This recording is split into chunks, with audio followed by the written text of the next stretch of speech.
আমি আদনা, আওসাত আর আখির, এই তিনটা তাকওয়া আমি দেখাতে চেয়েছিলাম, একটাও পারলাম না। তাকওয়া কাকে বলা হয়, এই তাকওয়ার ভিত্তিটা কি, এগুলি বলতে গেলে অনেকগুলি আয়াত চলে আসবে, অনেকগুলি ঘটনা চলে আসবে, যে ঘটনাগুলি বলতে গেলে ঘন্টার পর ঘন্টা সময় প্রয়োজন।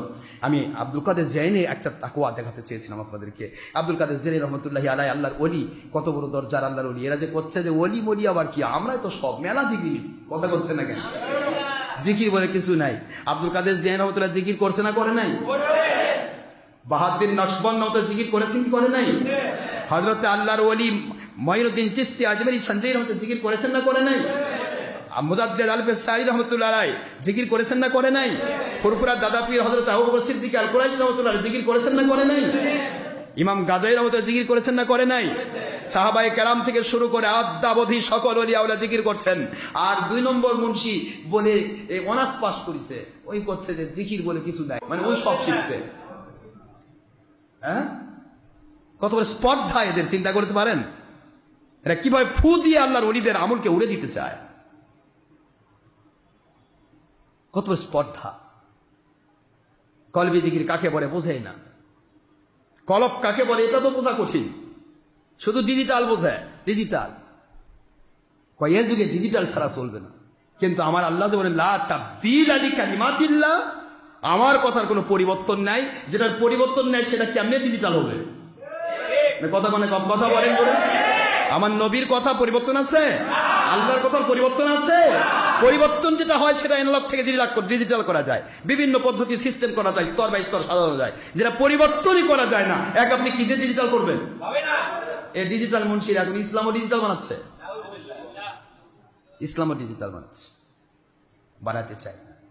ওলিয়া উলিয়া কি করেছেন এগুলি বলার সময় আজকে নেই বাবাদিরা। শুধু এইটুকু বলতেছে, আব্দুল কাদের জেইনি রহমাতুল্লাহ আলাইহি শেষ সময়ে একটা সময় আসলো, শেষ সময়ে ওনার পেশাবের রাস্তা দিয়া পেশাব মুবারক বের না হয়ে রক্ত মুবারক বের হওয়া শুরু হল। সব কিতাবে তার এসেছে, একবারে নির্ভরযোগ্য সত্য কথা, কোনো সন্দেহের অবকাশ নেই। অসংখ্য কিতাবে দলিল দেওয়া হয়েছে। আব্দুল কাদের জেইনি রহমাতুল্লাহ আলাইহি পেশাব মুবারক রক্ত বের হচ্ছে, তখন সবাই মিলে বলতেছিল হুজুর এই পেশাবটা একটু চেক করা দরকার, রক্ত আসতেছে, চিকিৎসা করা তো সুন্নত, ঠিক না? ঠিক।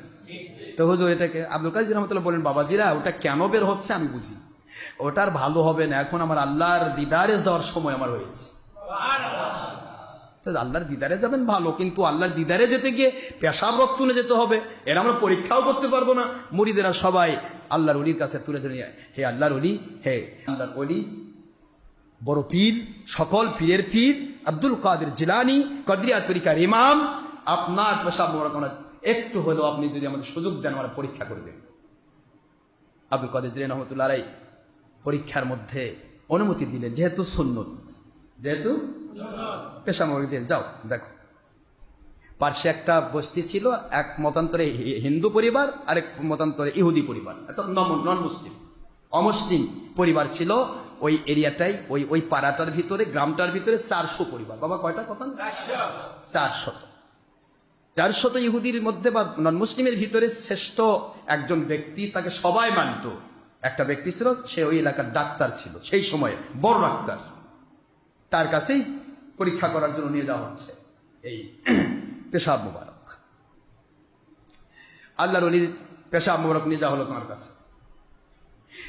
ডাক্তার, আমার মালিক খালিক রব তো এইটুকুই জানি, রহমতে এলাহি বাহানা মিজওয়াত, আল্লাহ পাকের রহমত তো বাহানা তালাশ করে, কোন বাহানায় কাকে মাফ করবেন, কোন বাহানায় কাকে গোমরা থেকে পথভ্রষ্টতা থেকে হেদায়েত দেবেন, কোন বাহানায় কাকে জাহান্নাম থেকে জান্নাতি করবেন, এ আমার মালিকের ইচ্ছার উপর নির্ভরশীল। সুবহানাল্লাহ, ফাআলুল লিমা ইউরিদ। আল্লাহ বলেছেন আমি যা ইচ্ছা তাই করি, কি করবো আমার ইচ্ছা, তোমরা শুধু আমল করো আমি আল্লাহকে খুশি করার জন্য। প্রশ্ন হচ্ছে, এতগুলি হিন্দু পরিবারের নেতা সরদার, তিনি পেশাব মোবারক দেখে বলতেছেন এটা কি নিয়ে আসছেন আমার কাছে? সুবহানাল্লাহ। কই কেন পেশাব মোবারক? ডাক্তার বলে আমি জীবনে অসংখ্য অগণিত মানুষের পেশাব আমি পরীক্ষা করেছি, জীবনে কোনোদিন এমন কোন পেশাব আমার জীবনে আমি কোনোদিন দেখি না। ও মানুষেরা, মানুষেরা, মানুষেরা, এই মুহূর্তে আমি আপনাদেরকে জানাই দিতে চাই, যেই পেশাব আমার কাছে নিয়ে আসা হয়েছে, এই পেশাবের ভিতর থেকে মেশকো আম্বরের সুঘ্রাণ আমার নাকে আসতেছে। এই পেশাব থেকে কে যেন আমাকে ইসলামের দাওয়াতি জিকির করতেছে।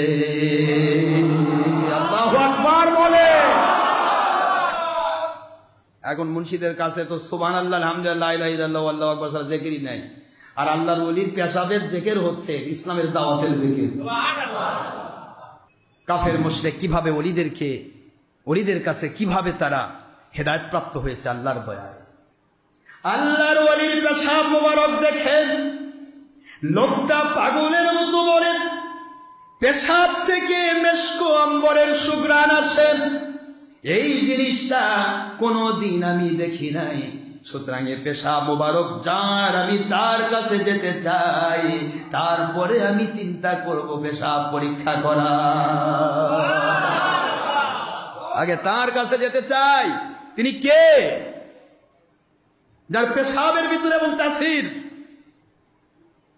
আমি হিন্দু পরিবারের সমস্ত নন মুসলিম 400 পরিবারের নেতা, সবাই আমাকে নেতা ভাবে। আমি এখানকার সবচাইতে বেশি বয়োজ্যেষ্ঠ এবং জ্ঞানবিদ্ধ। আমি পুরা এরিয়ার সমস্ত মানুষকে দাওয়াত দিচ্ছি। তাদের সবাইকে ডাক দেওয়া হলো, তাদেরকে দেখানো হলো, দেখো তারা কি, সবাই বলে তো মেশকো আম্বরের সুঘ্রাণ বের হচ্ছে। সবাইকে তিনি দাওয়াত দিলেন, তোমরা কি এই ব্যক্তি, এটা একজনের পেশাব মোবারক, এই মানুষটির কাছে কি তোমরা যেতে চাও? বলে হ্যাঁ। তাহলে সবাই চলো আমার সাথে। সুবহানাল্লাহ বলুন। আব্দুল কাদের জিলানী রহমতুল্লাহি আলাইহি বড় পীর সাহেব, আল্লাহর ওলি কাকে বলা হয়? আল্লাহ পাকের ওলি। তিনি শুয়ে রয়েছেন, তার শরীর মোবারকের পেশাব পরীক্ষা করতে দেওয়া হয়েছে। পরীক্ষা করতে গিয়ে ডাক্তারকে টেনে নিয়ে আসতে, স্যার টেনে নিয়ে আসতেছে বেঈমান থেকে ঈমান বানানোর জন্য তার পেশাব মোবারক। আর এখনকার মুন্সিদের মুখের বাণী মুসলমানদেরকে বেঈমান বানাচ্ছে। একটু চিন্তা করবেন না বাবাজি? একটু কি ফিকির করার বিষয় নয়? এখানে আল্লাহর ওলির কাছে আসা হলো, সকল নন মুসলিম ওলির দরবারে এসে বলতেছেন, হুজুর পেশাব এরকম হলো কেন? এর ভিতরে এমন কি ব্যাপার ঘটলো জানতে চায়। ও আল্লাহর ওলি, একটু দয়া করে জানান। আল্লাহর ওলি বলেন, বাবাজিরা, বাবাজিরা, এই পেশাব মোবারক কেন হয়েছে তা কি জানো? আমার আল্লাহর একটি আয়াতে কারিমা চিন্তা করতে করতে আমার ভিতরের কলিজা গুদ্দাগুলো সব ভেঙে চুরমার হয়ে গেছে। আমার ভিতরের সকল কলিজা গুড্ডাগুলো ভেঙে চুরমার হয়ে ওইগুলি পেশাবের রাস্তায় বের হয়ে যাচ্ছে। এইটা হলো আমার আল্লাহ রব্বুল আলামিনের ভয়। না জানি আমার আল্লাহ কিয়ামতে আমাকে মুসলমান করে তুলবেন কিনা।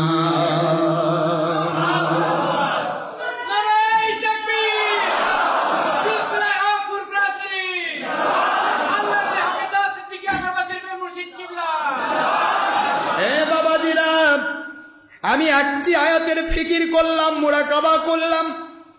ওই একটি আয়াতে কারিমা আমার জীবনের শেষ মুহূর্তে আমাকে এমন পাগল বানিয়ে দিল, আমার জীবনের সব কিছু আজকে আমার আল্লাহ পেশাব মোবারক দিয়ে বের করে দিচ্ছে। কারণ একটাই, আয়াতটা হলো কোরআন শরীফের সূরাতুল আলে ইমরান 3 নম্বর সূরা 4 নম্বর পারা, আয়াত শরীফ নম্বর 102। একটু সবাই আমার সাথে পড়ুন, ইয়া আইয়ুহাল্লাযীনা আমানুত্তাকুল্লাহ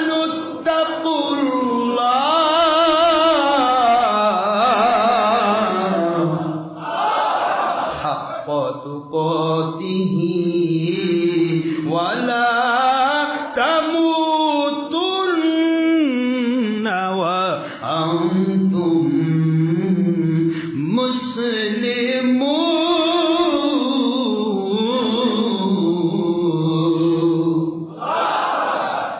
ইয়া আইয়ুহাল্লাযীনা আমানুত্তাকুল্লাহ, হে মুমিন ভয় করো আল্লাহকে। সুবহানাল্লাহ বলো। কেমন ভয়? হাক্কা তুকাতিহি, যেভাবে ভয় করলে আল্লাহর কাছে সারেন্ডার করে মুসলমান হয়ে যায়। ওয়ালা তামুতুন্না, খবরদার মরো না, কখনোই মৃত্যুবরণ করো না, মরার খাটে উঠো না, কখনোই তোমরা কাপড়ের কাপড় পরো না।